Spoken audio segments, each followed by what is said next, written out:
Bismillahirrahmanirrahim.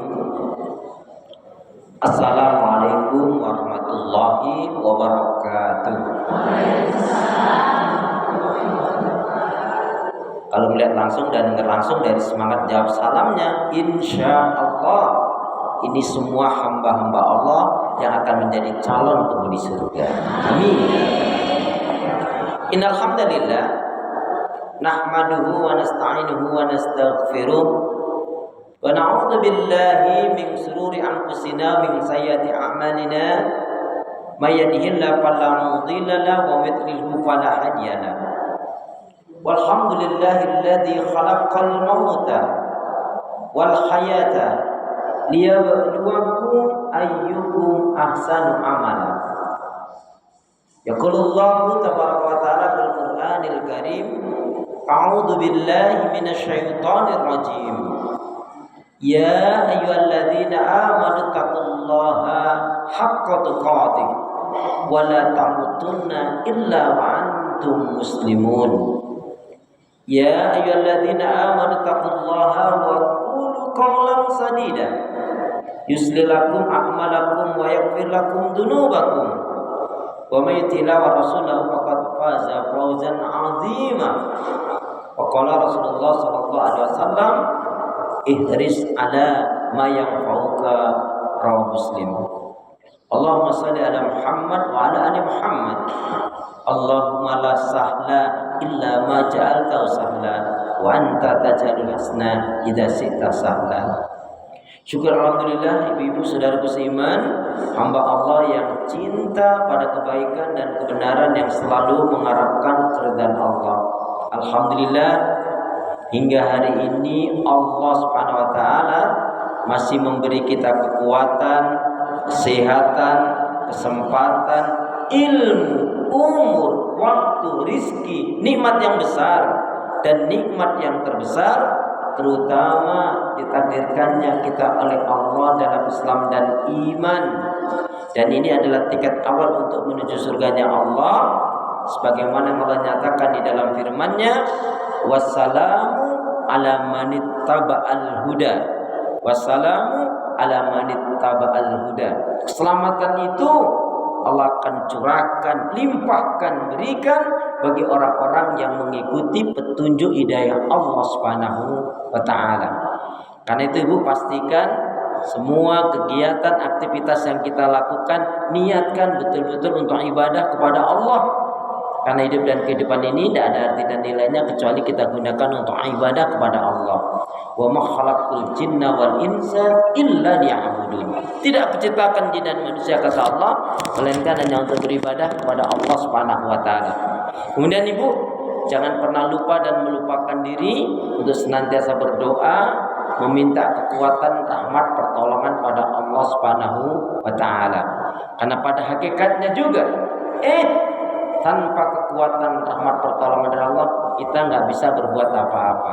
Masya Allah, la haula wa la quwata illa billah. Alhamdulillahirabbil alamin. Allahumma shalli ala Muhammad. Allahumma shalli ala Muhammad. Ibu-ibu sehat semua? Sehat semua? Ibadahnya lancar? Tambah sabar?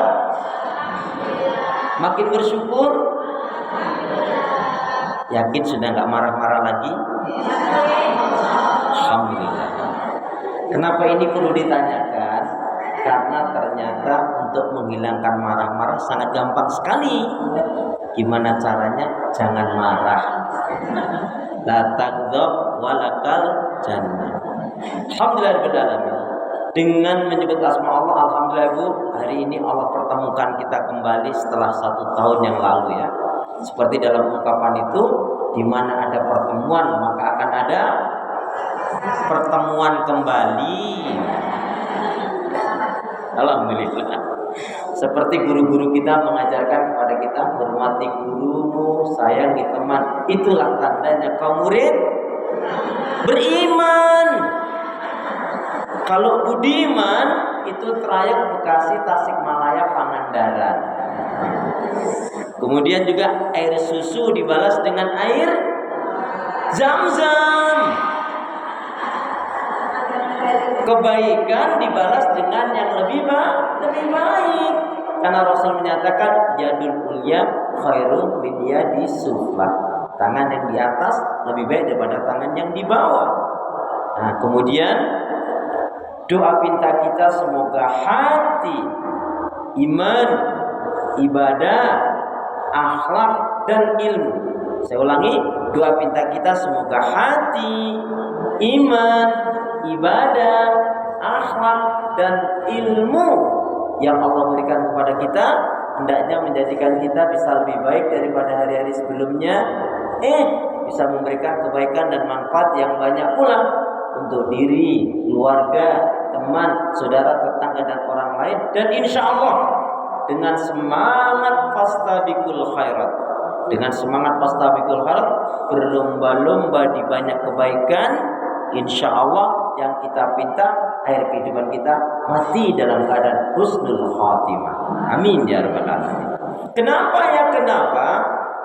Ya, karena seorang muslimah yang baik hatinya, baik imannya, baik ibadahnya, baik akhlaknya, dan juga baik ilmunya, insya Allah muslimah yang baik hatinya, imannya, ibadahnya, akhlak dan ilmunya, insya Allah jiwanya tenang dan tentram walaupun tabungannya banyak. Kayaknya aminnya belum kompak ini ya. Saya ulangi ya. Kenapa? Ya, karena muslimah yang baik hatinya, baik imannya, baik ibadahnya, baik akhlaknya dan juga baik ilmunya, insya Allah jiwanya tenang dan tentram walaupun tabungannya banyak. Amin. Baik ibu-ibu, sebelum kita lanjutkan lebih jauh, saya ingin ajak ibu untuk berdoa dulu. Ibu awalilah semua hidup dan aktivitas kita ini dengan doa. Karena Rasul menyatakan ad-du'a'u silahul mukmin. Doa itu adalah senjatanya orang mukmin. Ya. Makanya orang yang semakin sering berdoa, banyak berdoa dengan benar, itu menunjukkan imannya benar, tauhidnya benar. Seperti dalam ungkapan, usaha tanpa doa itu sombong. Doa tanpa usaha omong kosong. Ibu, 3 doa ini ibu lazimkan dalam kehidupan. Insya Allah nanti kehidupan ibu akan berubah menjadi lebih baik, ya, lebih nyaman, dan insya Allah kebahagiaan pun Allah akan curahkan. Amin ya. Ikutin saya. Bismillahirrahmanirrahim. Allahumma khtim lana. Allahumma khtim lana bil Islam. Wa khtim lana bil iman. Wa khtim lana bi husnil khatimah. Allahumma khtim lana bil Islam. Wa khtim lana bil iman. Wa khtim lana bi husnil khatimah. Ya Allah, akhirilah kehidupan kami dengan Islam, dan akhirilah kehidupan kami dengan iman, dan akhirilah kehidupan kami dengan husnul khatimah. Ya Allah, ya Arhamar Rahimin, janganlah kau matikan aku kecuali setelah amal ibadahku lebih banyak dari dosa-dosaku. Ya Allah, ya Arhamar Rahimin, janganlah kau matikan aku kecuali setelah amal ibadahku lebih banyak dari dosa-dosaku. Ya Allah, ya Arhamar Rahimin, berilah aku hati yang bersih, pikiran yang jernih, lidah lisan yang selalu jujur, akhlak yang mulia, hidup dan mati dalam ketaatan, keimanan, ibadah, sabar, dan syukur. Lebih semangat, ya Allah ya Arhamar Rahimin,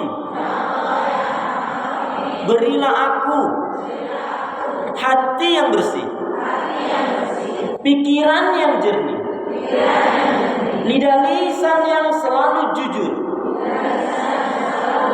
akhlak yang mulia, hidup dan mati dalam ketaatan, keimanan, ibadah, sabar, dan syukur.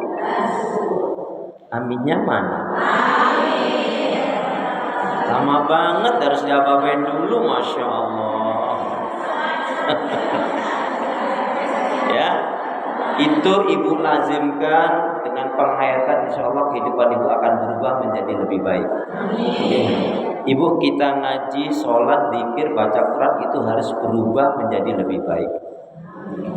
Jangan sampai kita rajin ngaji tapi nggak ada perubahan. Kalau rajin ngaji nggak ada perubahan, itu persis koyo iwak bandeng, matane mentel-mentel ning ramudeng mudeng. Nauzubillah. Ibu pernah dengar kisah Kosman? Belum. Memang belum ada yang ngasih tahu. Ibu, ini penting sekali. Kosman ini adalah ikrar syahadatnya pegang tangan Rasulullah. Artinya Kosman, artinya dia masuk Islamnya langsung pada Rasulullah. Asyhadu an la ilaha illallah wa asyhadu anna Muhammadar Rasulullah. Aku bersaksi, ya Rasulullah, aku ingin masuk Islam. Aku bersaksi bahwasanya tidak ada ilah berat ibadah dengan benar kecuali hanya Allah. Dan aku bersaksi, ya Rasulullah, engkau adalah hamba Allah dan Rasulnya. Sering bermajelis ilmu dengan Rasulullah, sering mendengarkan ayat-ayat Al-Quran yang dibacakan langsung oleh Rasulullah. Dan satu lagi, hampir selalu sholatnya di belakang Rasulullah, ada di shaf yang pertama.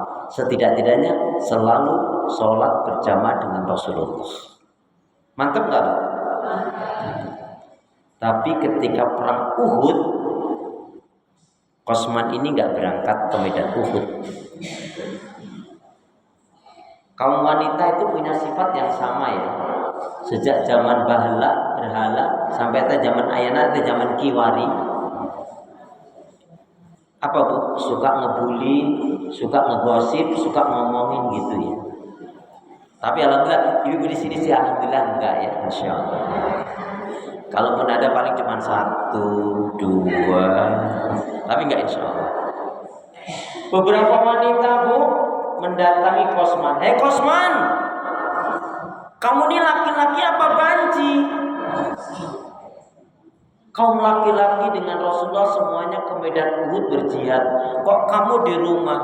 Dasar penakut kamu, dasar pengecut kamu. Dia nggak gubris Bu. Tapi hari kedua semakin banyak wanita yang datang. Nih laki-laki penakut. Beberapa wanita lewat depannya. Kosman laki-laki penakut. Banci. Panaslah dia Bu. Di hari ketiga dia bilang, enggak. Aku bukan penakut. Apa dia bilang? Kalian ngerti nggak kenapa aku nggak ke medan jihad?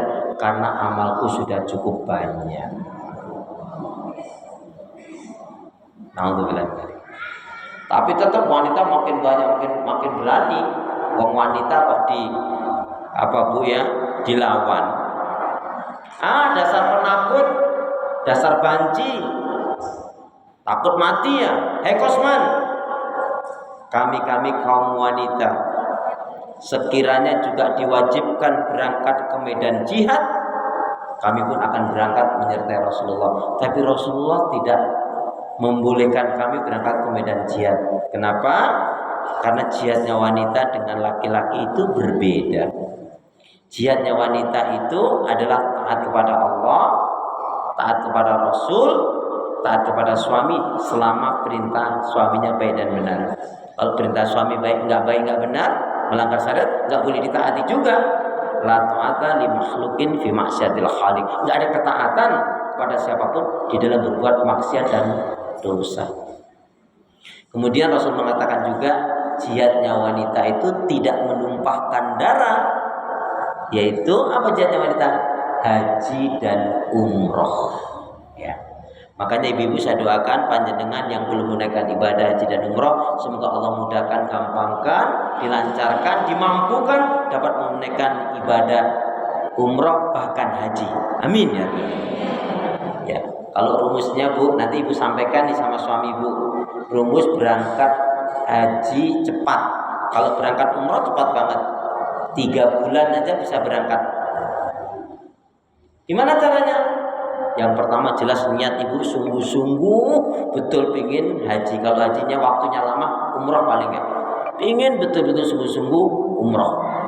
Kemudian itu doanya minta ya Allah mudahkan, gampangkan aku bisa berangkat umroh dengan caramu. Kunci doa itu dengan caramu ya Allah. Kemudian apa? Cukup ibu nabung tiap hari cuma 25.000. 3 bulan berangkat dengan izin Allah. Jadi ibu betul-betul niatnya karena Allah ingin berangkat haji, minta dimudahkan oleh Allah. Kemudian ikhtiarnya, usahanya cukup ibu nabung 1 hari 25.000 ditambah 475.000. Yakin 3 bulan berangkat. Cukup ibu nabung sehari 25.000 saja ditambah 475.000. Yakin 3 bulan berangkat. Dia namanya. Kembali Bu pada kisah Kosman. Jadi jihadnya wanita itu adalah haji dan umroh salah satu. Panas juga Bu dikatakan demikian. Akhirnya dia mengatakan, enggak, aku adalah pemberani, aku adalah laki-laki. Berangkatlah ke medan jihad, ke medan yaitu perang Uhud pada waktu itu. Sahabat-sahabat Nabi senang sekali Bu. Masya Allah, alhamdulillah Kosman sudah diberi daya oleh Allah. Kosman sudah sadar dia mau berangkat ke medan jihad, disambut oleh sahabat-sahabat Nabi Bu. Singkatnya kisah itu terang. Kosman membunuh beberapa orang kafir dan dia pun terbunuh. Apa kata sahabat Nabi? Wa huwa fil jannah, wa huwa fil jannah. Dia di surga, dia di surga. Dia di surga. Dia syahid. Semua sahabat mengatakan demikian. Tapi Bu Rasulullah dari kejauhan dengan sedih mengatakan wa huwa finnar. Kosman enggak syahid, Kosman enggak di surga, Kosman di neraka. Tahu sebabnya? Apa sebabnya?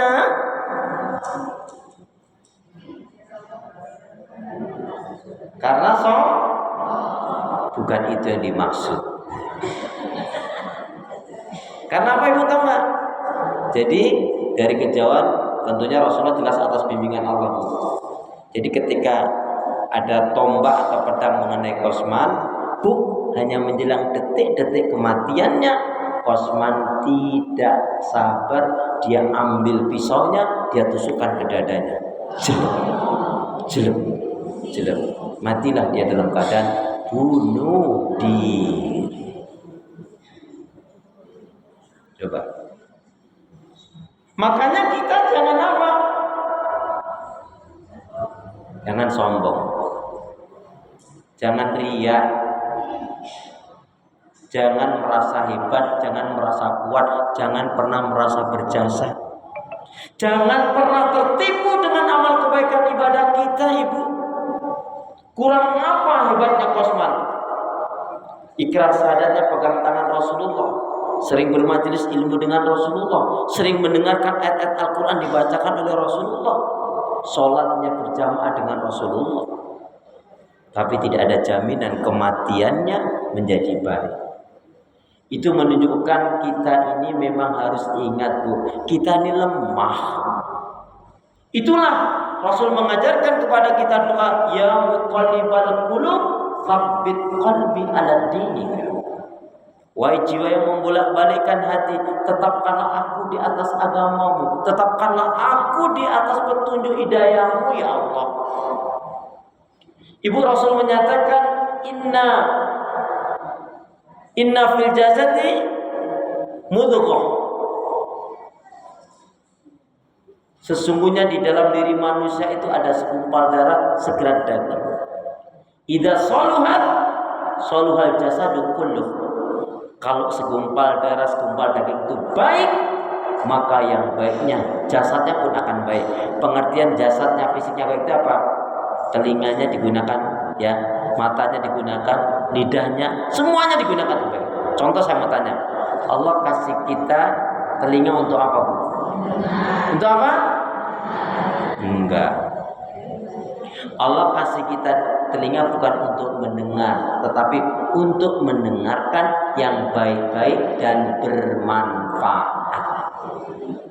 Kalau hanya untuk dengar, nanti masuk semuanya. Dangdut masuk, pop masuk, ghibah masuk, ngerumpi masuk, macam-macam. Allah kasih kita mulut, Bu. Allah kasih mulut untuk apa? Berkata-kata yang baik. Kalau hanya berkata-kata saja, makanya apa? Mohon maaf loh, Bu. Kalau ada seorang laki-laki kok punya istri udah kurang cantik, judes, cerewet, bawel, nyinyir. Musibah banget itu. Bu, dan Rasul mengajarkan kepada kita, indah sekali tadi apa kelanjutan? Ala wa inna fil jasadi mudghah. Ketahuilah di dalam diri manusia ada segumpal darah, segera daging. Idza saluhat saluhal jasadu kulluh. Kalau itu baik, yang lainnya juga baik. Tapi idza fasada, kalau itu rusak, maka rusak juga semuanya. Dia itu adalah hati. Dalam satu ayat jelaskan apa itu? Gemuruhnya hati itu lebih dahsyat daripada gemuruhnya air yang mendidih. Ibu kalau masak air, rebus air itu paling banter kalau nggak ketahuan jebol pancinya, rusak kompornya. Artinya itu hanya dunia. Tapi kalau hati sudah rusak, hati sudah dikoyak oleh iblis, dikoyak, dirusak oleh syaitan, maka naudzubillah min dzalik, itu yang menjadi rusaknya berat sekali, Bu. Jadi hadisnya saya bacakan sekali lagi.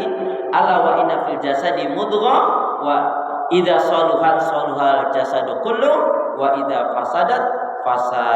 fasadal jasadu kullu wa hiya ala wa hiya qalbu. Dia adalah hati. Bu, hati itu enggak nyampe 1 menit saja bisa berubah. Percaya enggak? Mau saya kasih tahu contohnya. Nih, saya kasih contohnya begini. Ibu ditelepon anak ibu, kring kring kring kring kring. Assalamualaikum. Waalaikumsalam.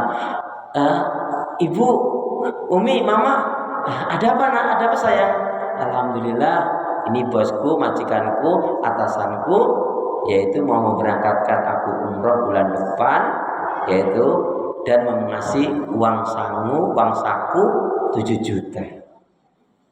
Padahal dia baru kerja 7 bulan. Seneng gak ibu kira-kira? Alhamdulillah, syukurlah nak, memang kamu anak baik, kamu anak solih, kamu anak solihah. Alhamdulillah, mama senang kalau bertanya. Udah ya Maya? Ya, assalamualaikum. Waalaikumsalam. Ibu baru letakkan itu handphonenya atau teleponnya. Kring kring kring kring kring kring. Ternyata yang nelpon adik ibu. Ada apa ya? Assalamualaikum. Assalamualaikum. Ada apa dek? Ada apa dek? Bapak meninggal atau ibu meninggal. Ibu sedih nggak? Padahal belum 1 menit. Begitulah hati itu ibu. Makanya harus dijaga. Kalau kita nggak bisa nyenengin orang, jangan nyakitin orang. Kalau kita mau dihormati, hormatilah orang. Kalau kita nggak mau disakiti, jangan nyakitin orang. Lawang kita punya Bu, nggak semua niat yang baik diterima oleh orang baik loh Bu. Ya, makanya apa? Paling banyak manusia masuk neraka juga dikarenakan tidak. Itu dia harus ingat. Dan Rasul mengajarkan kepada kita, "Man kana yu'minu billahi wal yawmil akhir falyaqul khairan aw liyasmut." Barang siapa yang dia beriman kepada Allah dan hari akhirat, hendaknya dia berkata yang baik, kalau enggak diam. Contohnya, Bu, ini ajaran Rasulullah ya, Bu ya. Kalau kita memulai sesuatu mengucap dapat anugerah. Ingat dosa, kena musibah, berjanji, berjumpa, assalamualaikum. Melihat sesuatu yang mentakjubkan, masya Allah. Saya ulangi, memulai sesuatu, dapat anugerah, kena musibah, ingat dosa, astagfirullah, berjanji, berjumpa, assalamualaikum. Melihat sesuatu yang mentakjubkan, masya Allah. Dapat rezeki, bagi-bagi. Kan alhamdulillahnya sudah di depan tadi. Atau kan wa mimma razaqnahum yunfiqun. Jadi dapat rezeki, bagi-bagi.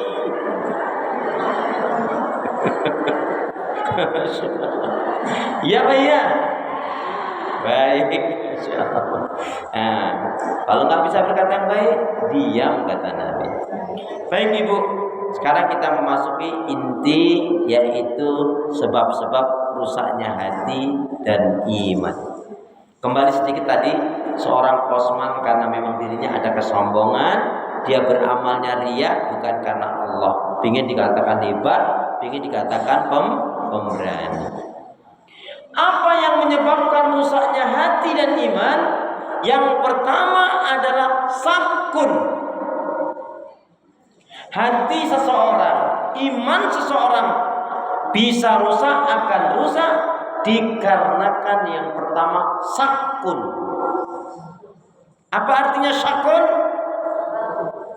Sakun itu seperti di dalam Al-Quran, setelah alif lam mim, dzalikal kitabu la raiba fihi hudan lil muttaqin.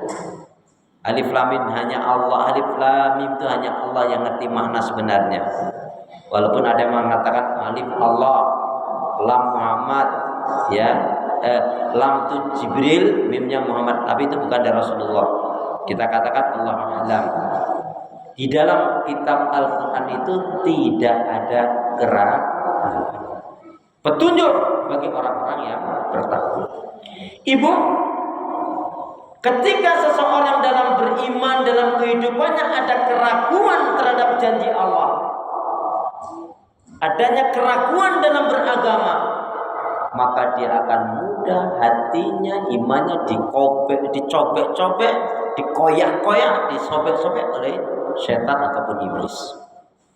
Karena ini, kalau yang namanya syakun itu diibaratkan penyakit fisik adalah kanker yang nggak ada obatnya, kecuali kalau dalam hal ini dia segera mau taubatan nasuha. Dia mau berhijrah dengan sebenar-benarnya hijrah. Dia mau beribadah dengan sebenarnya ibadah. Baru dia akan mendapatkan kemuliaan dari Allah Subhanahu wa taala. Bu, ini contohnya kaitannya dengan keyakinan ini dalam beragama itu seperti kita mengimani firman Allah, kullu nafsin dha'iqatul. Itu orang kafir pun yakin dengan ayat ini, setiap yang berjiwa pasti akan mati. Ibu siap nggak siap, mau nggak mau pasti akan mati. Kullu nafsin dha'iqatul maut. Seperti itulah kita berkeyakinan terhadap janji Allah, janji Rasul, apa yang ada di dalam Al-Quran. Kita yakin setiap perintah yang Allah perintahkan kepada hambanya dan kita jalankan dengan benar, pasti di dalam perintah Allah itu ada kebaikannya, ada hikmah dan manfaatnya untuk kita.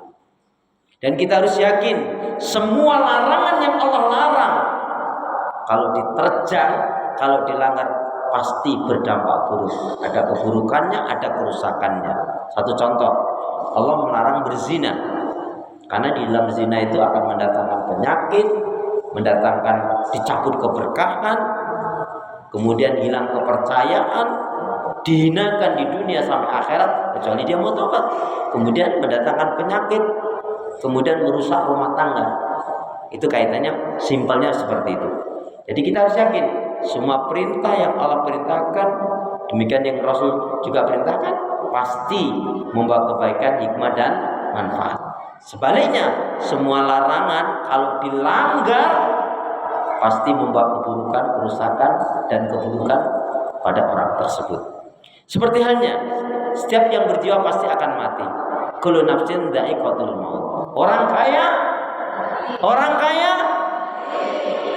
orang miskin, pejabat, rakyat, murid, udah sampai situ aja. Gimana Bu? Ibu kenapa pas bilang guru kok pakai nunjuk-nunjuk saya? Guru mati Bu, semuanya mati. Bahkan tuh malaikat pencabut nyawa yang kerjanya tugasnya nyabut nyawa, itu pun nanti akan dimatikan oleh Allah. Ada yang mengatakan cuman yang terakhir. Jadi semua setelah kerusakan kiamat terus dimatikanlah oleh Allah, termasuk malaikat pencabut. Jadi yang hidup hanya Allah, karena Allah kekal, Allah maha sempurna, Allah tidak akan mati. Jangankan mati, ngantuk aja enggak.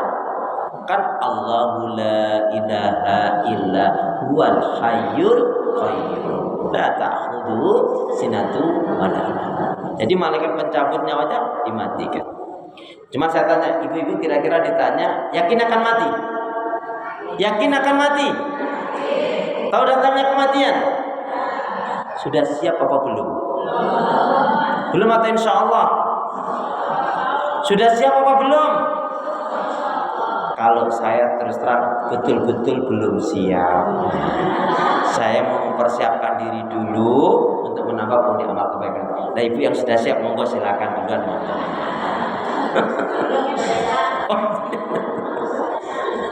Bu, keyakinan kita contohnya ketika ibu bepergian safar, ibu yang ibu inginkan apa? Ketika panjenengan bepergian safar, yang diinginkan apa?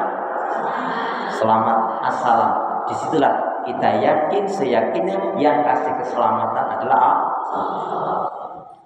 Kalau kita sakit, ibu pernah sakit? Ibu pernah sakit? Sakitnya di mana?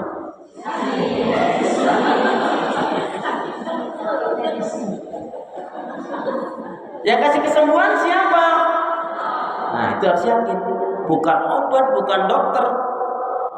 Memang Rasul menyatakan tadawu ibadah Allah, berobatlah hai sekalian hamba Allah, tapi jangan dengan cara yang diharamkan. Dan yang kasih kesembuhan adalah Allah. Makanya Bu, boleh jadi hanya dengan minum air putih Allah sembuhkan. Tapi mohon maaf ya, ibu kalau lagi takziah, ada temannya anaknya sakit atau tetangga sakit, kadang-kadang kita nggak sadar bilang gini, cepat sembuh ya nak ya, cepat sembuh ya Bu ya, cepat sembuh ya Mas ya, cepat sembuh ya Pak. Ini ucapan apa? Ini ucapan yang sia-sia, ini nggak ada nilainya Ibu. Kenapa?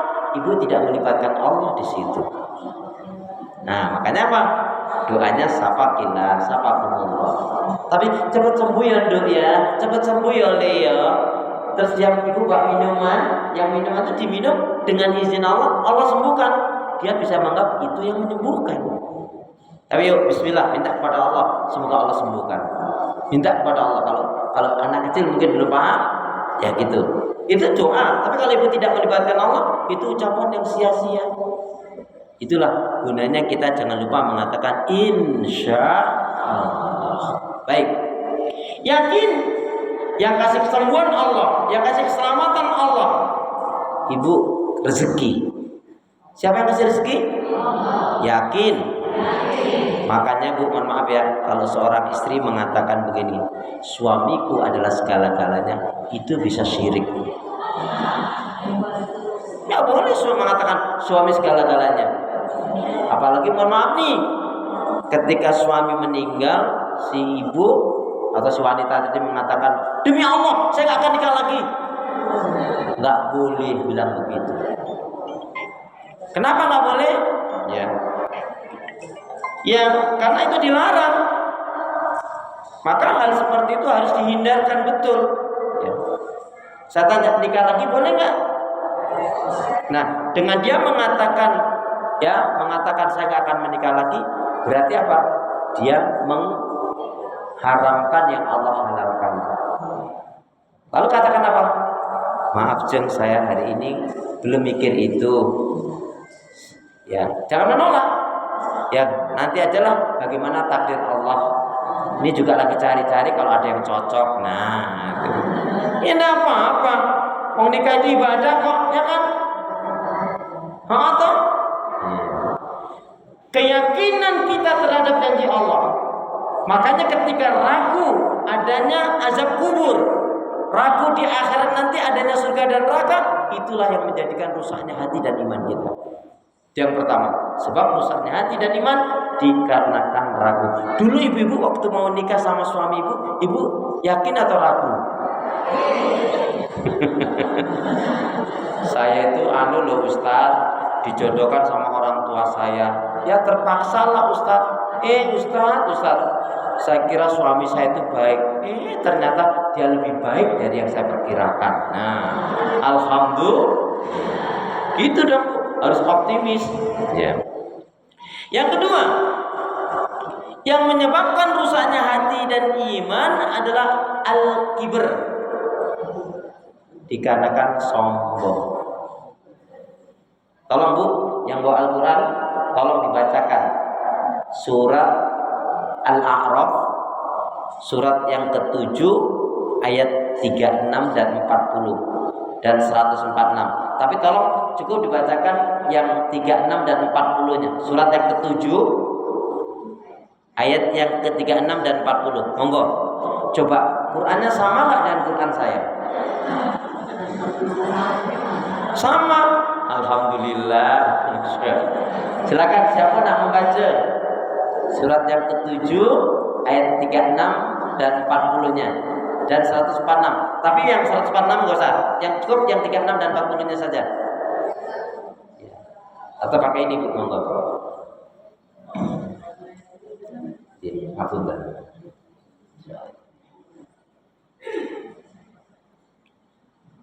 Surat Al-A'raf, surat yang ke-7 ayat yang ke-36 dan 40.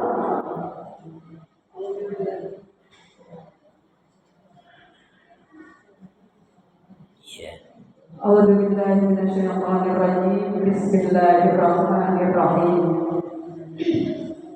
Tetapi orang-orang yang mendustakan ayat-ayat Kami dan menyombongkan diri terhadapnya, mereka itulah penghuni neraka, mereka kekal di dalamnya.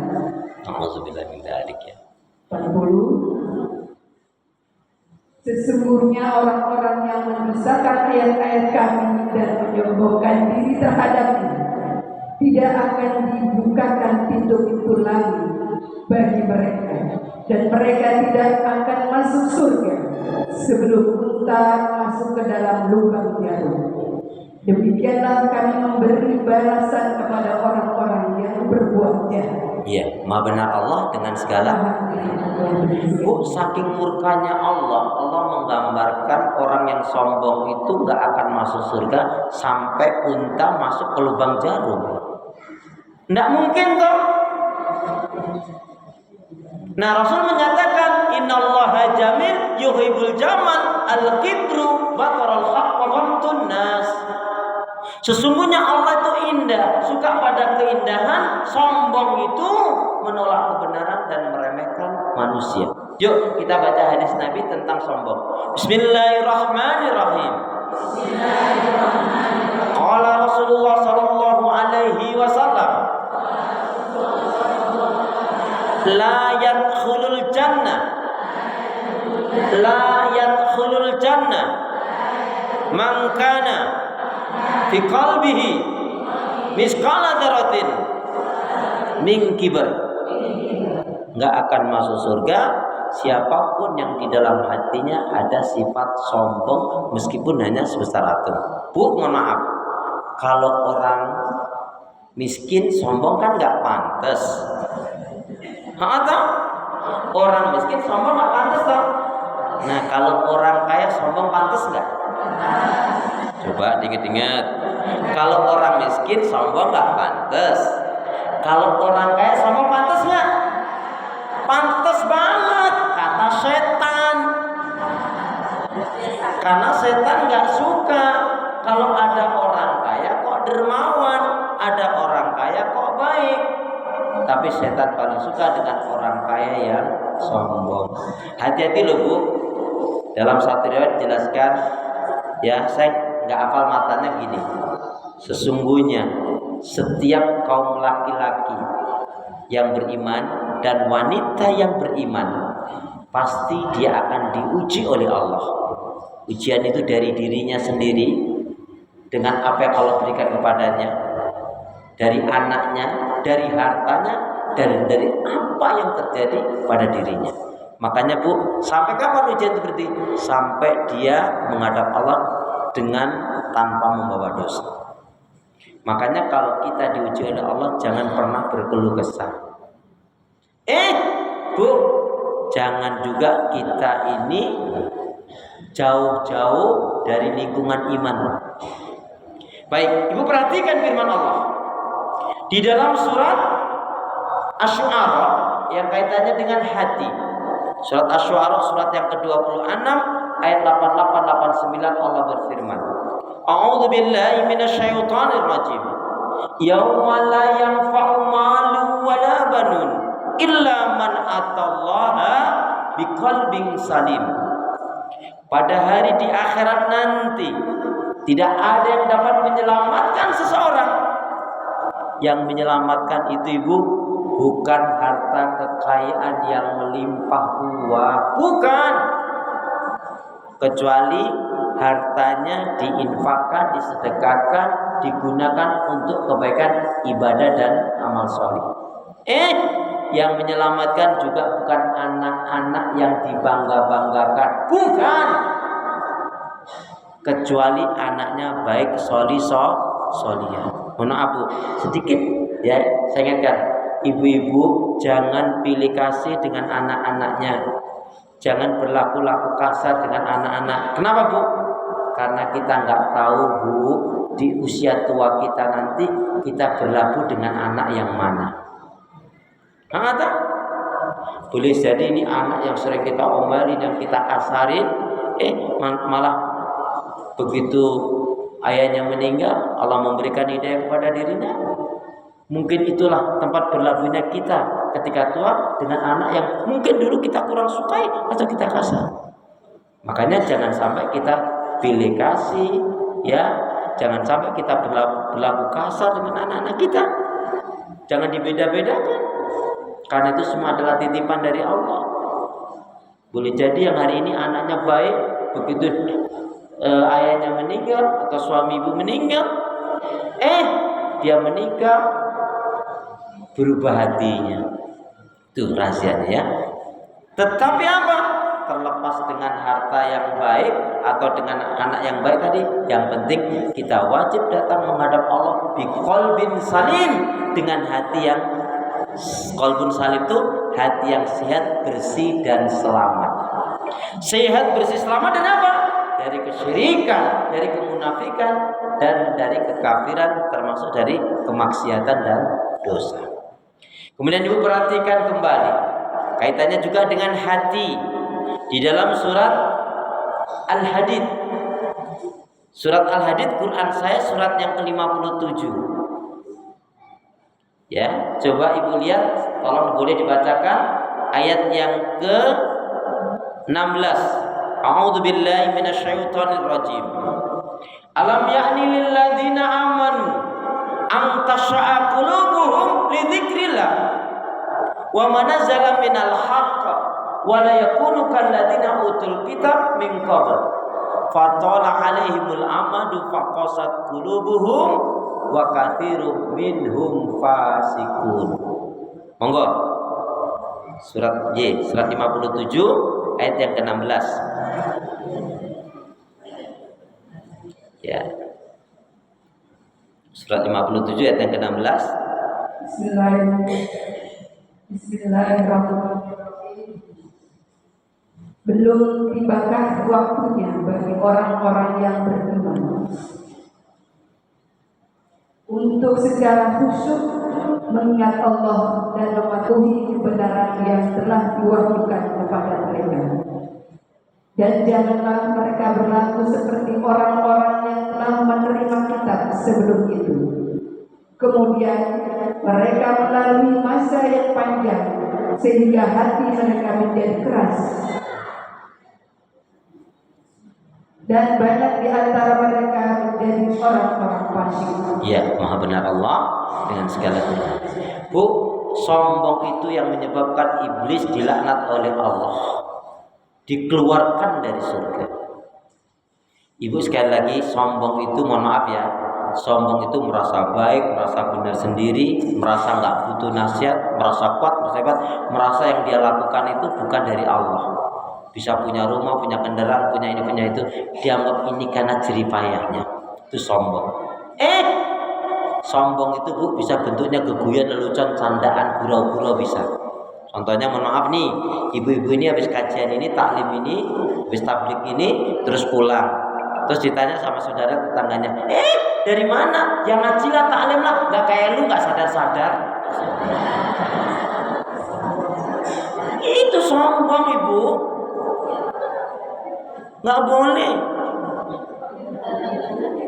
Ada nggak kayak gitu? Nah, alhamdulillah ibu-ibu sini adalah wanita-wanita yang sholihah. Amin. Tiap malam tahajud, tiap hari baca Al-Quran, banyak doa zikir istighfarnya, pemaaf penyantun, penyabar, dermawan, nggak pernah marah-marah.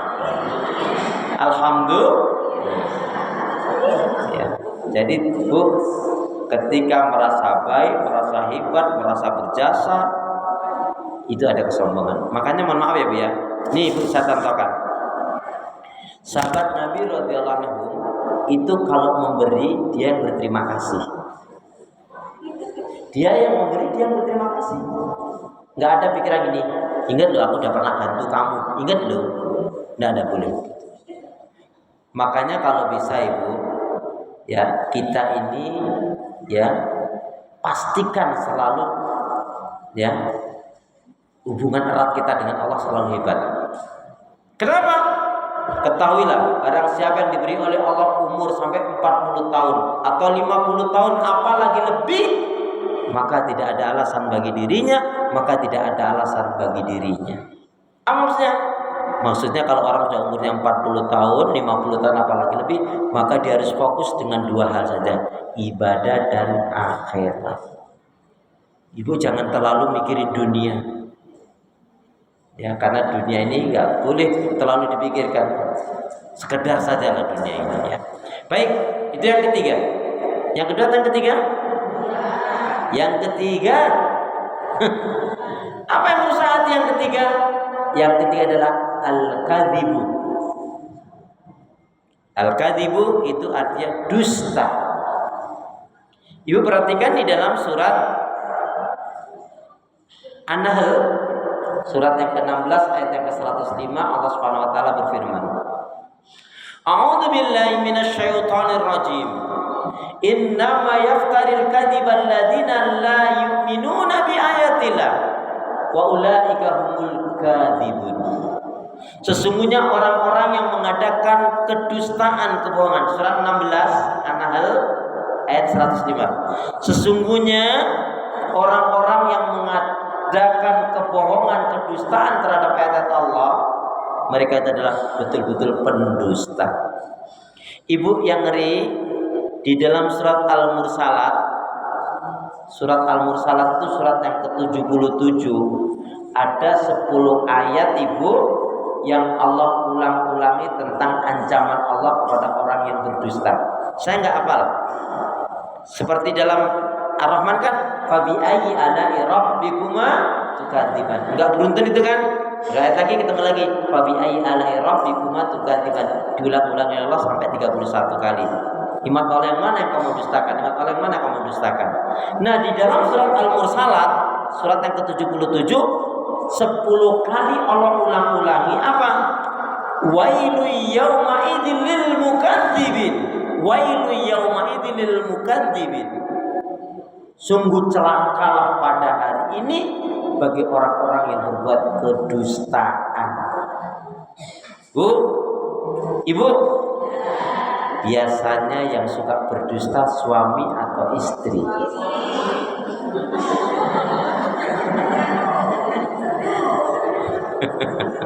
Saya ulangi, Ibu. Ini harus jujur loh di masjid loh, Bu. Biasanya yang suka berdusta suami atau istri? Suami ya. Nggak apa-apa. Kalau Ibu bilang suami, terus saya tanya, dulu nemunya di mana? Kalau ada pengajian bapak-bapak, saya tanya, bapak-bapak, ibu-ibu yang suka berdusta biasanya suami atau istri? Ibu bilang, ibunya bilang suami, bapak-bapaknya bilang istri. Kalau ada bapak-bapak saya bilang, kalau bapak-bapaknya bilang istri yang suka berdusta, berarti si bapak ini atau suami ini berarti dia nggak bisa ngedidik istri. Apa kata Nabi? Apa kata Nabi? Alaikum bisidqi. Hendaknya kamu berlaku jujur dalam kehidupan ini. Kenapa? Karena jujur itu dicintai oleh Allah, disukai oleh manusia, membawa kebaikan dan menghantarkan ke surga. Aminnya mana? Lama banget sih. Alaikum bisidqi, hendaknya kamu berlaku jujur dalam kehidupan ini, karena jujur itu dicintai oleh Allah, disukai oleh manusia, membawa kebaikan, mengantarkan ke surga. Dan hendaknya kamu jauhkan dari dusta, karena dusta itu dibenci oleh Allah, dijauhi oleh manusia, membawa keburukan, menyeret ke neraka. Nauzubillah min. Bu, yang ngeri itu apa? Ada nenek-nenek, sudah nenek-nenek nggak ngaji, nggak taklim, dia mati punya dosa jariah. Mau tahu contohnya? Mau tahu contohnya? Nih contohnya gini. Ibu punya anak ibu punya anak, berarti cucu kan? Dititipin sama ibu, dia bilang gini, Ma, awas loh Ma, jangan beliin es. Iya. Nah pas siang hari mau panas Bu, teman-temannya beli es, cucu bilang, Nenek, aku haus, aku minta dibeliin es. Ibu beliin nggak? Sebetulnya nggak masalah dibeliin, tapi masalahnya ibu bilang gini, awas ya, jangan bilang-bilang mamamu. Yang ngajarin dusta siapa?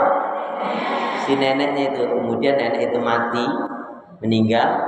Setiap cucunya, Bu, setiap cucunya itu berdusta, maka si nenek ini di dalam kubur dipentungin sama malaikat.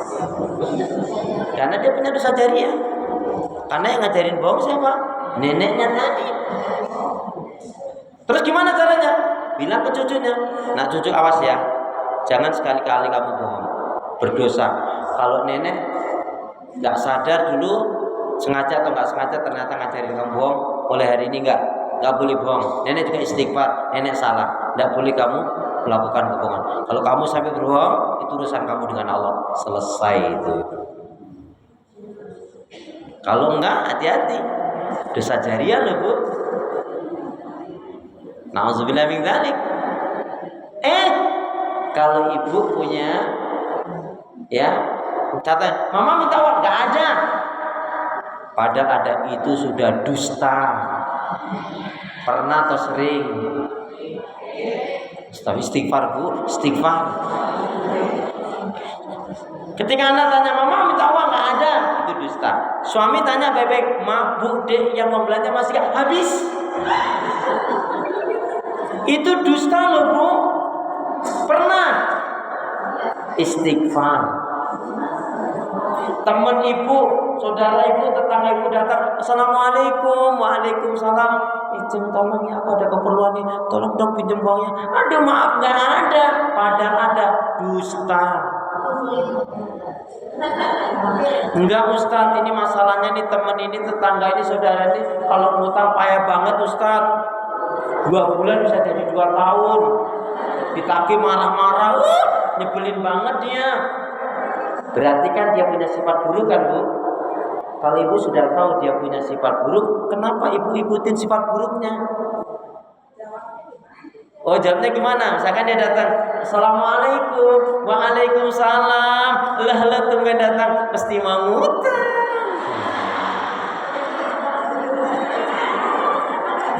Oh, kamu so tahu banget, aku hafal banget. Kamu kan kalau mau ngutang so baikan gitu kan Jeng? Maaf ya Jeng ya, jangankan aku nggak punya uang. Aku punya uang banyak pun tidak akan kasih pinjam kamu. Kapok, aku kapok. Boleh nggak bilangnya begitu? Harus.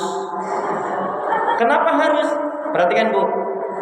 Ucapan sekalipun itu kasar, nggak menyenangkan, tapi itu bisa menyadarkan. Memang sifatnya buruk kita tahu. Itu lebih baik dan itu berpahala. Ketimbang Bu mengatakan nggak ada padahal ada. Itu ibu berdosa. Ibu berdusta. Kenapa? Ibu padahal punya. Ibu bilang nggak punya.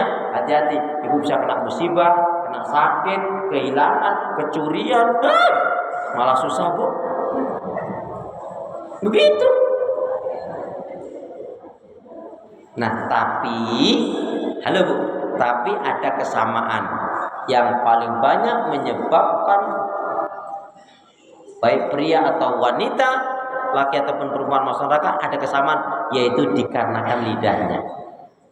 Ada kesamaan, baik pria atau wanita masuk neraka, yang paling banyak menyebabkan dia masuk neraka dikarenakan lidahnya. Karena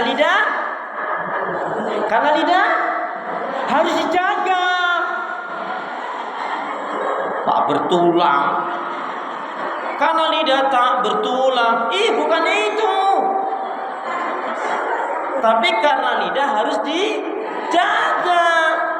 Salamatul insan fi hifdzil lisan. Keselamatan seseorang itu terletak pada penjagaan lidahnya. Atau nih seperti ini ungkapan, mulutmu kan gitu.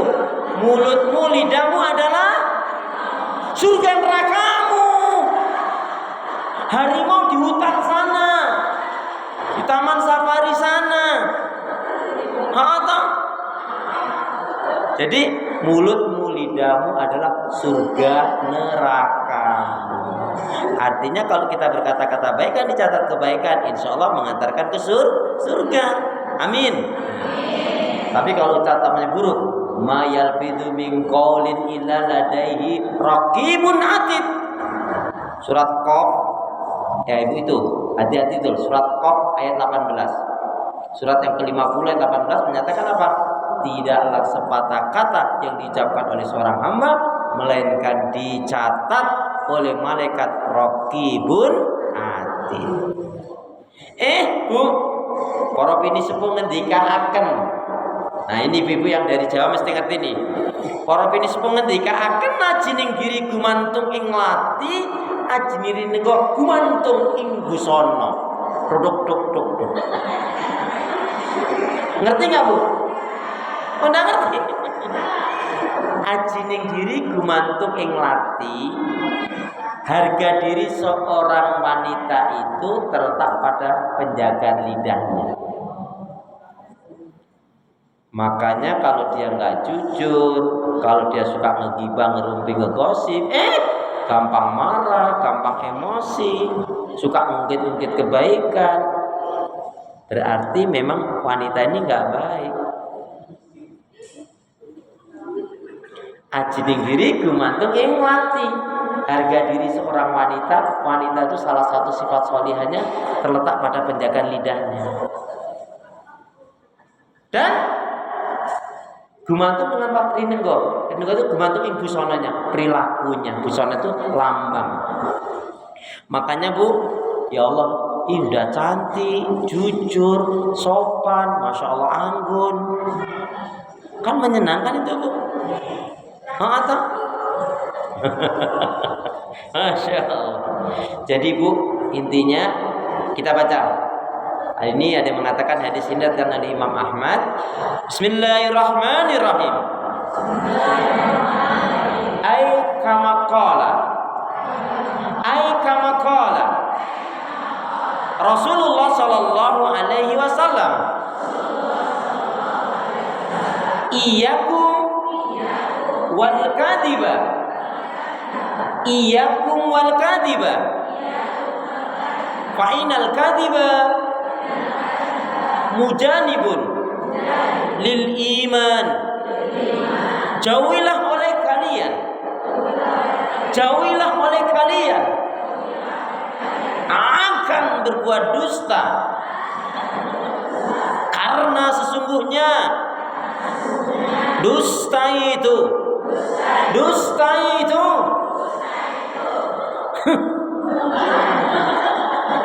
akan menjauhkan dari keimanan. Jadi setelah hari ini jangan ada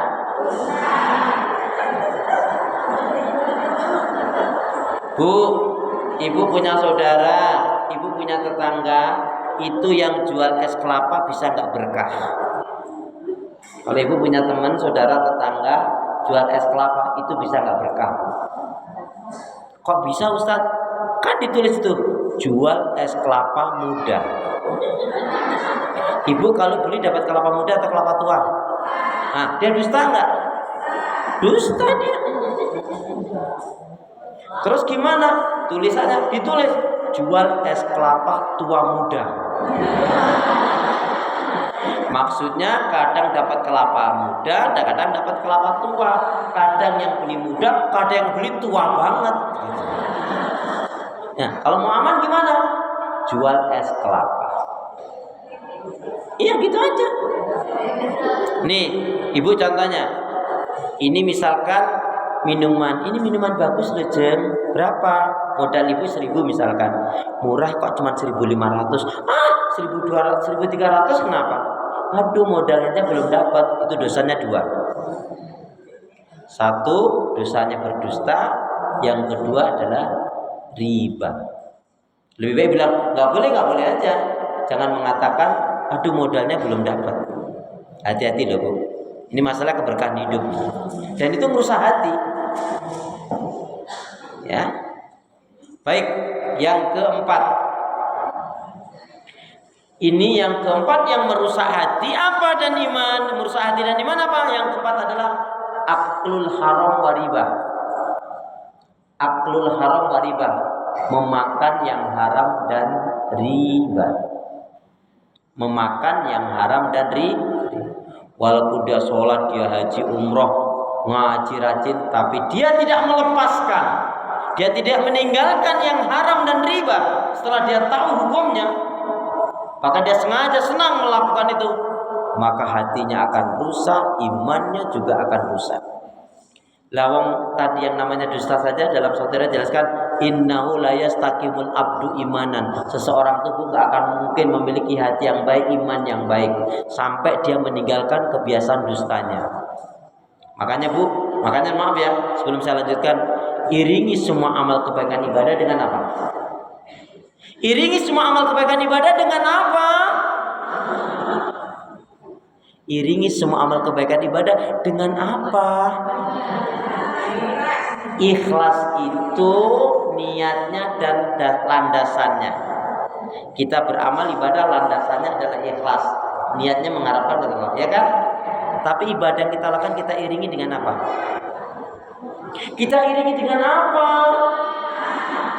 Iman kan kitanya yang beriman. Nih bagi ibu yang bisa menjawab dengan benar, hadiahnya umroh.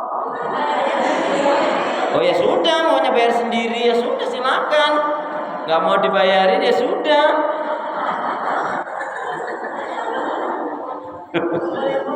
Iya kan gak boleh bohong.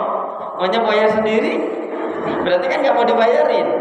Halo, assalamualaikum. Jadi amal kebaikan ibadah kita iringi dengan apa? Dengan apa? Masya Allah, jawabannya luar biasa sekali. Tetapi mohon maaf, bukan itu yang dimaksud.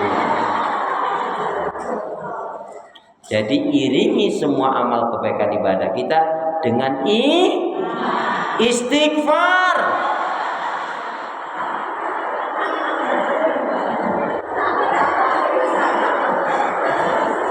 Fasabbi bihamdi rabbika wastaghfir. Ingat kan? Fasabbi bihamdi rabbika wastaghfir. Contoh, mohon maaf, ibu habis sholat, Assalamualaikum warahmatullahi wabarakatuh. Assalamualaikum warahmatullahi wabarakatuh. Apa ibu baca? Astagfirullah. Apakah kita habis berbuat salah dosa? Enggak. Nih habis pengajian aja kan nanti ada doa kafaratul majelis kan?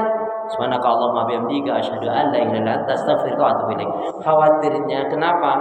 Dalam ngaji pikiran kita, badannya di sini, pikirannya melayang kemana-mana.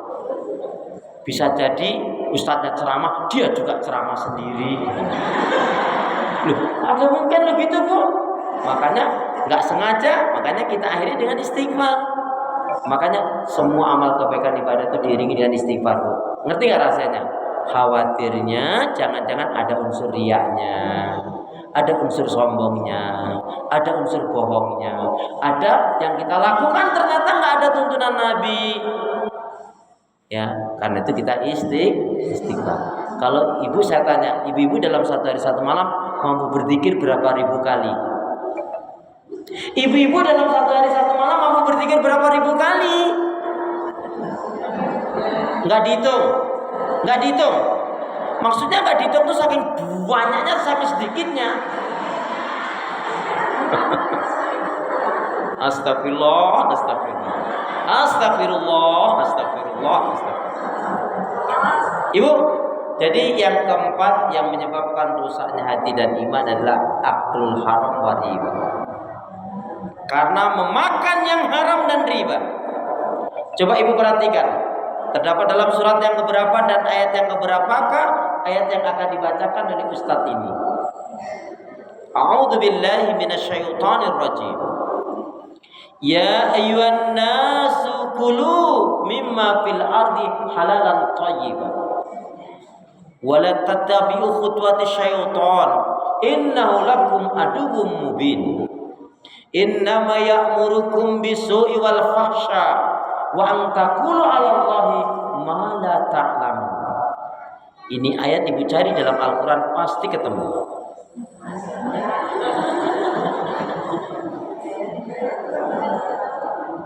Gimana mencari sendiri tak perlu bantuan? Manja banget. Al-Baqarah 168 169. Monggo dibacakan. Al-Baqarah itu ini ya, Al-Baqarah yang 168 169 ini khusus yang haramnya. Adapun ribanya Al-Baqarah juga 275. Jadi sama-sama di Al-Baqarah, yang haramnya itu di Al-Baqarah 168 165. Adapun ribanya, ayat tentang riba di Al-Baqarah juga di 275. Monggo silakan dibacakan yang haramnya dulu.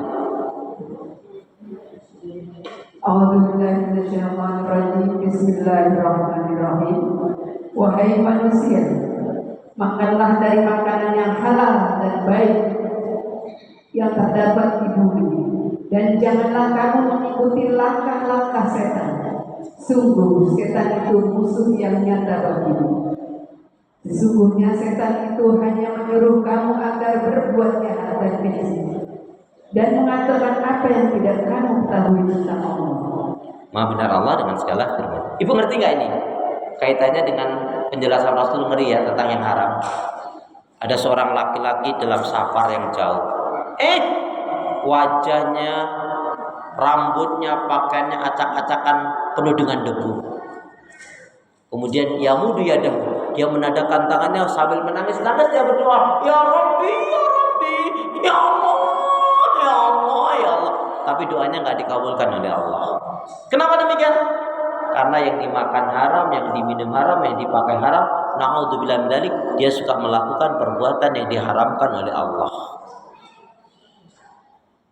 Makanya mohon maaf ya, ibu-ibu kalau punya anak, lebih baik anaknya kerja di pabrik kah, di PT kah, di kantor kah, di warung kah, di apotek kah, di optik kah, di jalanan kah, di mana penting anak ibu kerja nggak apa-apa, yang penting halal dan berkah. Walaupun tiap bulan gajinya itu 7 juta halal, itu lebih baik daripada anak ibu kerja di tempat yang haram cuma 2 juta lagi. Iya, nauzubillah min. Mau tahu? Udah 2 juta haram lagi, najis tahu. Ya? Nauzubillah min dzalik. Kalau riba ngeri lagi kalau udah riba. Riba itu ya tentunya salah satu contoh renten. Mohon maaf deh Bu ya, termasuk ibu-ibu yang mungkin ada saudaranya yang masih kredit motor, mobil yang itu ada bunganya, itu termasuk contohnya riba. Ibu-ibu di sini pun kalau ada di antara ibu-ibu ini yang sholatnya masih pakai kerudung, pakai mukena, pakai sarung, pakai sajadah, ya, pakai baju yang berbunga, maka sholat ibu nggak akan diterima oleh Allah. Paham nggak maksudnya? Maksudnya kredit itu kredit yang ada bunganya, bukan yang ada bunganya, bukan. Ya, yang ada bunganya, bukan gambar bunga.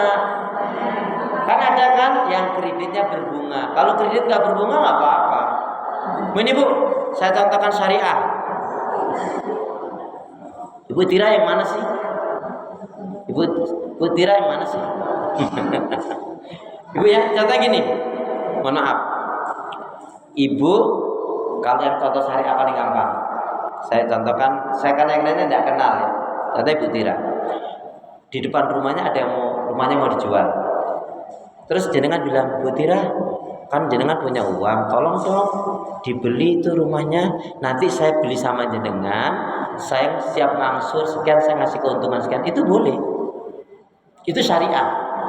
Contoh yang paling gampang. Nih Bu, buat tetangga ibu mau jual rumah, saya tertarik nih. Ibu kan punya uang, tolong dong dibeli. Misalkan gampangnya 100 juta. Ibu bayar, nanti saya siap Bu ngangsur ke ibu 5 tahun. Saya tapi ngasih keuntungan cuma 10 juta misalkan. Ibu bayar dulu sama sana, nanti saya transaksi sama ibu. Itu contoh paling gampang, nggak ada bunga. Itu contoh gampangnya syariah itu seperti itu. You understand? You understand? Masya Allah. Ngeri lagi contoh tentang haram ini, haji coba. Ada seseorang Masya Allah sambil menangis-nangis dia mengatakan labbaik Allahumma labbaik, labbaik la syarika lak labbaik, innal hamda wa ni'mata laka wal mulk la syarika lak. Ibu ngerti? Semua teman-temannya, sahabat-sahabatnya, jamaah yang bareng dengan dia mengatakan Masya Allah, itu ibadahnya khusyuk banget, bagus banget ya Allah. Wukufnya dia luar biasa, doanya, tawafnya, sa'inya. Ya Allah, semua rangkaian ibadah dilakukan dengan baik. Tapi dia datang dengan yang haram tadi Bu. Bahkan sambil menangis-nangis dia bertalbiyah, labbaik Allahumma labbaik, labbaik la syarika lak labbaik. Apa dijawab oleh mereka? La labbaik wa la sya'dik. Enggak, Allah enggak memanggil kamu. Kamu maunya datang sendiri, dan semua yang kamu lakukan walaupun teman-teman sahabat saudaramu mengatakan kamu ibadahnya baik dan sempurna, tapi di hadapan Allah sama sekali tidak ada nilainya karena kamu datang dengan yang haram dan riba. Saya pernah ngisi waktu manasik walimatus safar, sebenarnya bukan manasik. Saya sampaikan, pastikan berangkat haji jangan ada yang haram. Karena kalau udah ada yang haram nanti sia-sia, nggak ada nilainya. Habis selesai, Ustaz, saya ngobrol sebentar, Ustaz. Sebenarnya sama berangkat haji ini masih ada yang haramnya, Ustaz, ada ribanya. Kok Bapak tahu? Iya. Ya saya tahu, Ustaz, pokoknya itu ada ribanya. Jadi waktu itu menabung, waktu itu haji masih 25 juta. Jadi kan berdua 50. Nah yang haramnya berapa? Ya sekitar 30 juta, Ustaz. Bapak punya mobil, punya kendaraan, jual. Saya siap jual tapi nanti gimana kalau pulang dari haji? Silakan, tapi haji Bapak sia-sia. Terus gimana? Dibersihkan.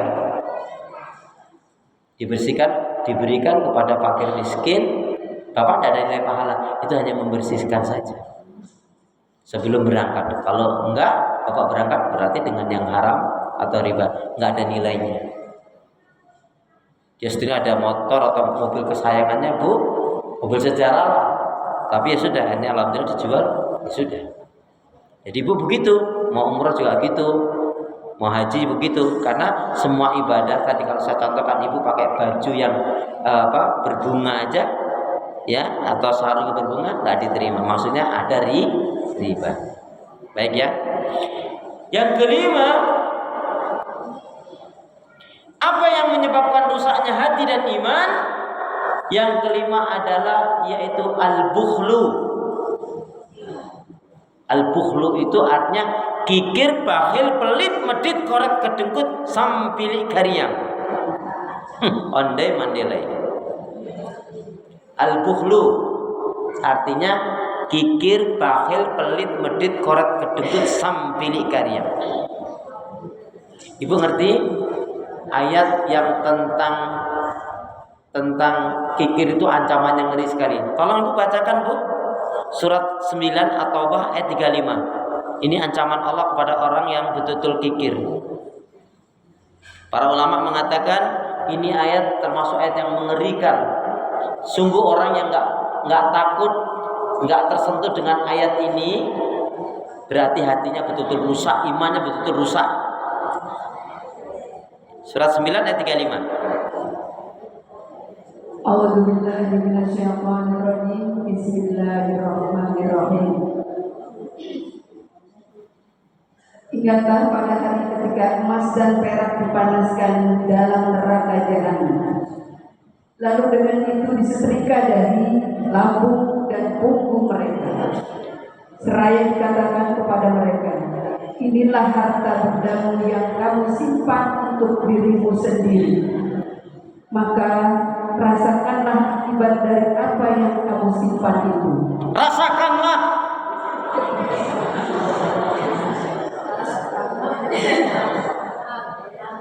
Celakalah. Siapa yang celaka? Orang yang pakaiannya lebih baik daripada amal ibadahnya. Itulah yang dimaksudkan apa? Celakalah. Siapa yang celaka? Orang yang pakaiannya lebih baik daripada amal ibadahnya. Ini kiasan. Artinya orang yang untuk urusan dunia, hura-hura maksiat dan dosa, naudzubillah dzalik, dia gampang sekali mengeluarkan hartanya di jalan syaitan, sulit sekali mengeluarkan harta di jalan Allah. Jadi harta emas, intan, berlian, kekayaan yang dia miliki tetapi dia tidak keluarkan zakat, infak dan sedekahnya, telah dijadikan seperti setrika yang sangat besar, yaitu setrika itu adalah terbuat dari besi yang memancarkan, mengeluarkan api. Kemudian disetrikakan pada wajahnya, dahinya, punggung, lambungnya, dikatakan rasakanlah, inilah dulu harta yang kamu kikir dengannya. Dia nggak keluarkan zakat, infak dan sedekah. Ibu, kita bisa belajar dari sahabat Utsman. Beliau sahabat Utsman radhiyallahu anhu, itu mantunya Rasulullah ya. Itu Masya Allah Bu ya. Kalau bisnis, katakanlah berdagang, jualan, untung 1 juta. Ya, untung 1 juta. Kemudian dikatakan pada istrinya, sayangku, istriku, alhamdulillah hari ini atau bulan ini atau pekan ini aku untung 1 juta. Tapi yang 600-700 ribunya, nih Bu, yang menarik, aku untung 1 juta, tapi yang 600-700 ribunya aku infakin, aku sedekahkan di jalan Allah. Apa kata istrinya? Sayang, kenapa hanya segitu? Tambahkan lagi, uang kita yang kemarin masih kok. Ibu kira-kira kalau suaminya bilang gitu gimana? Ma,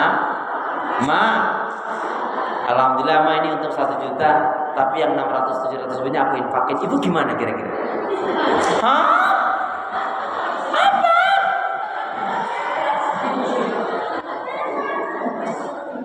Astagfirullahaladzim. Nih Bu, perhatikan ini. Saya kasih contoh istri yang solihah dengan yang gak solihah, yang kaitannya dia dermawan atau kikir. Ini contohnya begini. Ada seorang suami bilang gini, "Ma, Mi, Bu, apa ada apa sih Pak? Panggil sini." "Ya ada apa sih panggil-panggil?" "Enggak. Alhamdulillah bulan ini aku dapat bonus 2.500.000. Tapi yang 1.500.000-nya aku mau kasih orang tuaku, gimana sayang?" "Ya udah, kasih aja." Terus kasih, terus kasih. Ada nggak kira-kira kayak gitu?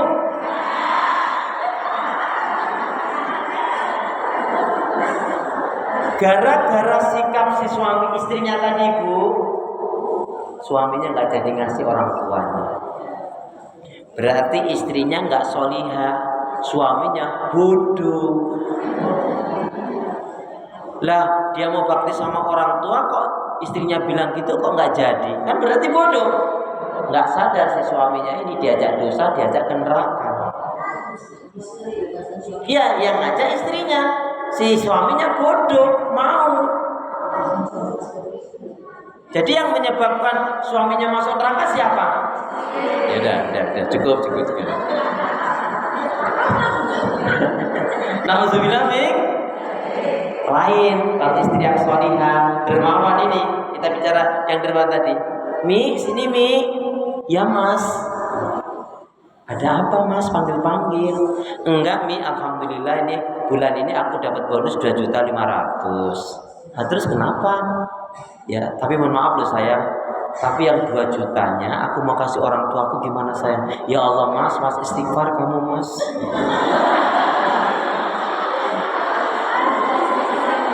"Kok kamu hitungan banget sih sama orang tua kamu? Nggak boleh gitu. Udah kasihin aja semua."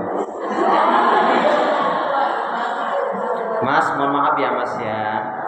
Aku sebenarnya selama 7 bulan ini juga aku diam-diam aku nabung. Mohon maaf, aku belum bilang sama kamu."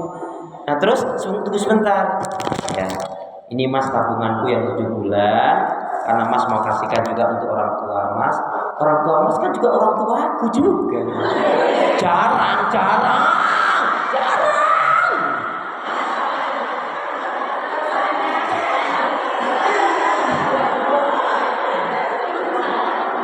Halo? Jarang atau nggak ada?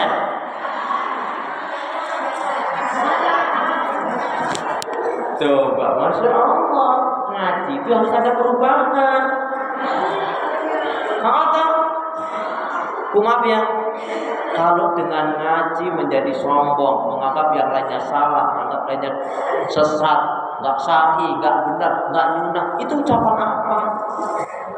Orang rajin ngaji itu akhlaknya menjadi baik, tutur katanya menjadi baik. Kalau dia istri yang solihah, kalau dia ibu yang solihah. Ibu ngerti nggak? Ini penting sekali saya tambahkan. Ketika Rasulullah ditanya, "Ya Rasulullah, itu ada wanita tiap malam sholat tahajud. Tiap hari dia baca Al-Quran. Dia sering berpuasa. Tiap malam tahajud, tiap hari baca Al-Quran, ya, sering bersedekah, sering berpuasa. Mantap kan? Bagaimana dia Rasulullah?" Apa kata Rasulullah? "Wa hiya finnar," jadi neraka. Kok begitu ya Rasul? Tuh di jirona, dia suka nyakitin tetangganya. Dan ibu tahu tetangga yang terdekat siapa? Yang di samping bantalnya.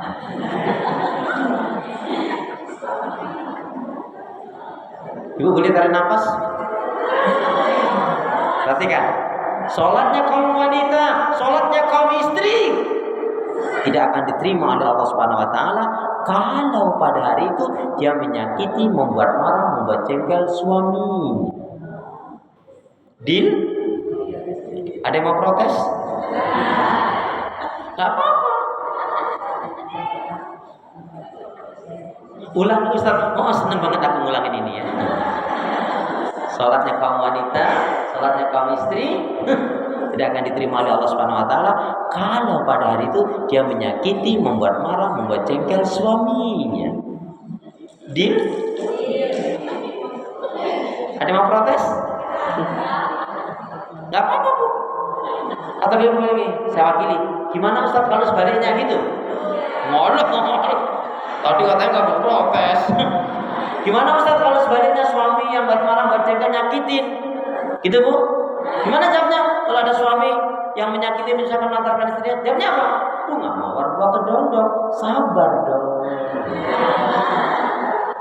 Buahnya sabar surga nggak? Orang yang sabar dicinta oleh Allah nggak? Ya udah, sabar aja. Ini kayaknya nggak ikhlas nih, Nggak, itu jawaban rumor. Ini jawaban sebenarnya. Bu, ketahuilah. Kalau ada seorang laki-laki, seorang suami kok menyakiti, menyusahkan, melantarkan istrinya. Kalau ada seorang laki-laki, suami kok menyakiti, menyusahkan, melantarkan istrinya, maka dia dipandang laki-laki yang buruk, laki-laki yang bersalah, berdosa besar, dibenci oleh Allah. Dah puas.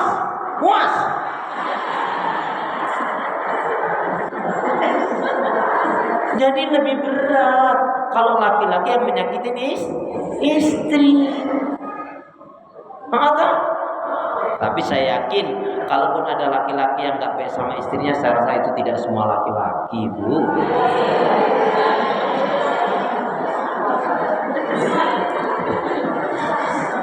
Bu, jadi kikir tadi bahaya sekali.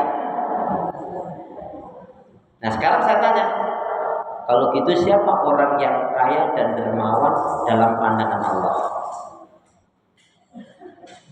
Siapa orang yang kaya dan dermawan dalam pandangan Allah?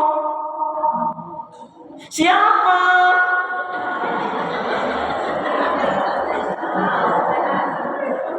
Siapa? Iya, siapa orang yang dikatakan orang yang kaya dan dermawan dalam pandangan Allah? Siapa?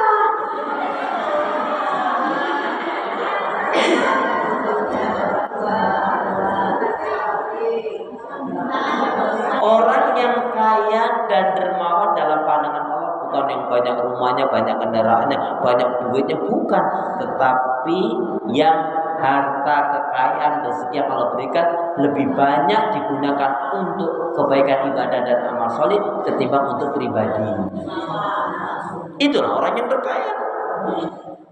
Dia punya mobil banyak, duit banyak, tapi pelitnya 17 setan. Wong satu setan aja masalah, 17. Mata. Ini saya tanya, kalau di dompet ibu akan di kantong ibu ada uang 100.000, 50.000, 20.000, 10.000, 5.000, 2.000. Yang masuk kota infak yang mana? Astagfirullah. A'udzubillahi minasyaitonir rajim.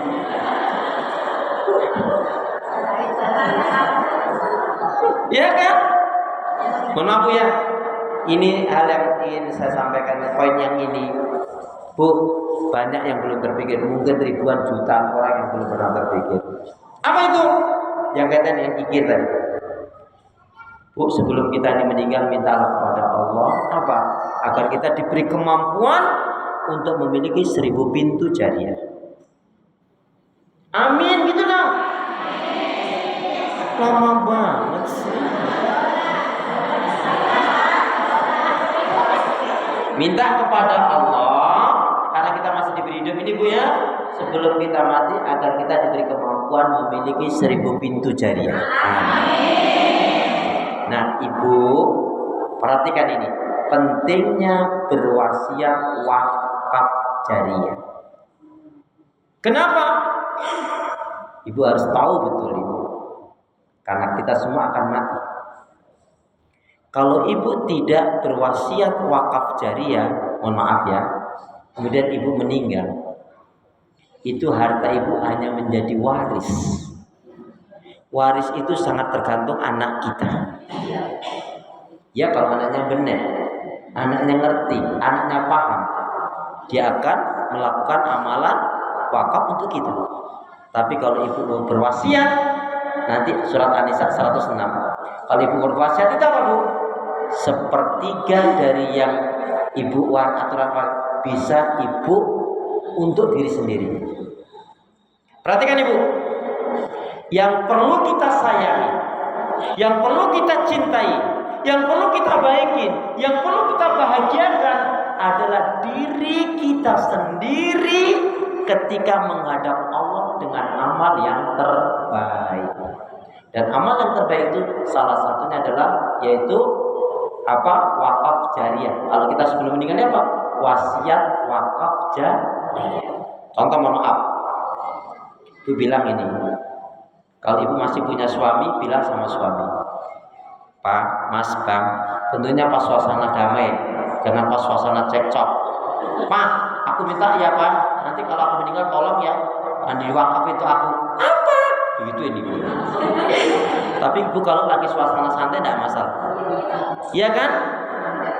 Lagi suasana santai, Pak, Bapak ikhlas kan? Kalau aku nanti suatu meninggal lebih dulu, aku minta ya Pak ya, yang 10 jutanya, 50 jutanya, atau 100 jutanya nanti diwakafkan atas nama aku. Ketika ibu bilang begitu saja, belum tentu suami ibu menunaikan. Tapi itu urusan dia dengan Allah. Tapi ya dari catat satu kebaikan. Tapi kalau enggak, Bu, mohon maaf ya, ibu tidak mengatakan apa-apa, ibu meninggal. Andai kan ibu punya warisan saja, itu maaf ya, hanya jadi waris, kasarnya hanya jadi rongsokan. Ingat nih, yang perlu kita sayangi tadi, yang perlu kita cintai, yang perlu kita baikin, yang perlu kita bahagiakan, yang perlu kita senangkan adalah diri kita sendiri ketika menghadap Allah dengan amal yang terbaik. Salah satunya adalah wasiat wakaf jariyah. Kalau enggak, mohon maaf ya, ibu berwasiat mati, enggak berwasiat juga mati. Tapi alangkah baiknya kalau ibu sudah berwasiat, anak enggak menunaikan, itu urusan dia dengan Allah. Tapi kalau ibu enggak berwasiat, ya salah sendiri, rugi sendiri. Ilmunya sudah sampai sekarang. Dan angkanya kalau mohon maaf ya, kalau maksimalnya wasiat kan sepertiga. Jadi gini contohnya, misalkan ibu punya, gampangnya aja Bu ya, nanti tinggal nambah normalnya. Misalkan ibu punya rumah nilainya 100 juta, itu warisan ibu misalkan. Ibu bisa maksimalkan yang 30 jutanya nanti diwakafkan atas nama ibu, atas nama mama ya sayangnya. Bilang gitu. Kalau enggak, mohon maaf, meninggal, hartanya melimpah, enggak sempat diwasiatkan. Anaknya, kakak adiknya tanya, kakak mau wakaf untuk mama atau papa berapa? Papa mama udah banyak amalnya. Kayaknya kakak cuma 5 juta aja deh. Ya udah deh kalau gitu adik 3 juta aja. Mungkin ya terjadi Bu. Dan jarang, rasanya nggak mungkin anak kita akan berwakaf senilai yang kita inginkan. Sayang kan? Anak kita baik. Bagaimana dengan menantu? Nah, itulah Bu pentingnya. Karena apa? Pentingnya mewasiat tadi. Belum tentu loh Bu, ibu yang berwasiat belum tentu ibu yang meninggal dulu. Boleh jadi anaknya dulu atau suami dulu. Saya sudah bilang ke istri saya terus terang begini, ya pastikan ya nanti kalau aku meninggal lebih dulu, sewaktu-waktu yang nilai rumah ini sekian puluh jutanya atau sekian juta, nggak saya sebutkan pada ibu, wajib nanti diwakafkan atas nama aku. Kenapa? Saya nanti juga akan katakan pada anak-anak, anak-anak kan belum libur nih. Tapi nantinya akan saya katakan pada anak-anak saya. Itu Bu, biar kita itu seperti dulu ketika ibu masih muda, itu duit-duit kita sendiri yang kalau kasih. Itu anak nggak kita kasih pun Bu, itu juga jelas apa? Garis rezekinya Allah kasih. Tapi untuk kita menghadap Allah ini mana? Kalau gitu kita nggak sayang sama anak. Gimana nggak sayang? Kita sayang banget sama anak. Kecil kita gedein, gede kita pinterin, sekolahin. Kecil gedein, gede kecilin ini gimana?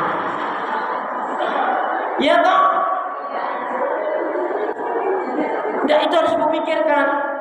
Dulu mohon maaf kalau ada di antara ibu yang juga cari nafkah rezeki juga kan, ada mungkin antara ibu yang bekerja juga kan, itu kan uang ibu. Kenapa sih kau kamu semangat kata duit untuk sama akhirat gitu kan?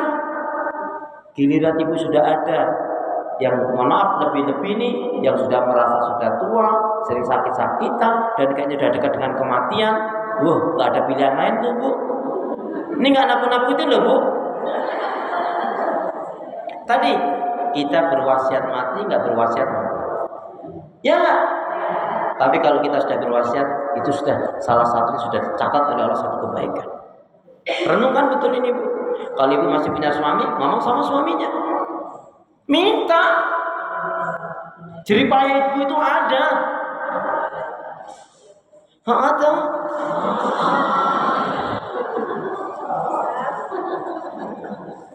Yang kelima. Itu tadi yang kelima.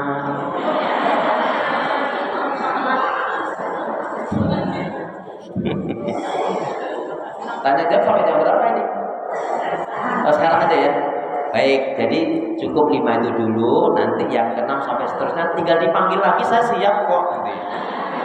Baik, mudah-mudahan ini menjadi inspirasi. Yang terakhir ini tadi yang kaitannya dengan wasiat wakaf itu jarang terpikirkan. Saya bertemu dengan beberapa teman ustadz juga. Oh iya ya, nggak kepikir saya. Akhirnya hanya jadi waris. Ya kan sayang kan bu? Kenapa tidak kita wasiatkan? Tuh yang ibu pakai emas cincin berlian ibu tadi, itu kan murni itu. Sekarang dipakai, sekarang sudah diwasiatkan. Ini nggak bisa diganggu-gugat. Alhamdulillahirabbil alamin. Semoga bermanfaat. Subhanakallahumma wa bihamdika asyhadu an la ilaha illa anta astaghfiruka wa atubu ilaik. Walhamdulillahirabbil alamin.